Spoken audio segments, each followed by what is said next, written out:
ஒருமுறை இப்னு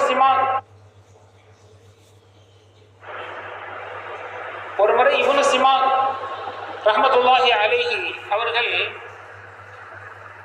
மன்னர் ஹாரூன் ரஷீத் பாதுஷா அவர்களுடைய அவைக்குள்ளே நுழைகிறார்கள். மன்னர் அவர்கள் தங்களுடைய கையிலே ஒரு குடிபானத்தை, அதாவது தண்ணீரை குடித்துக் கொண்டிருக்கிறார்கள். மிக பேண்டுதலான பெருமகனார் இப்னு சிமாக் ரஹ்மத்துல்லாஹி அவர்கள் மிகப்பெரிய மேதை. அவர்களிடத்திலே மன்னர் கேட்கிறார், எனக்கு ஏதாவது ஒரு உபதேசம் செய்யுங்கள் என்று. எனக்கு ஒரு உபதேசம் செய்யுங்கள் என்று.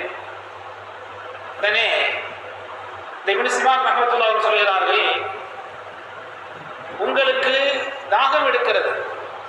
தாகம் எடுத்தால் அந்த தாகத்திற்கு தண்ணீர் குடிக்க வேண்டும். தண்ணீர் கிடைக்கவில்லை என்று சொன்னால் என்ன விலை தருவீர்கள் என்று கேட்டார்கள். தண்ணீர் கிடைக்கவில்லை, தண்ணீரை குடித்து ஆக வேண்டும், தாகம் கடுமையாக இருக்கிறது என்று சொன்னால் அதற்கு என்ன விலை தருவீர்கள் என்று கேட்டபோது, என்னுடைய அரசாட்சியிலே பாதியை தருவேன் என்று சொன்னார்கள்.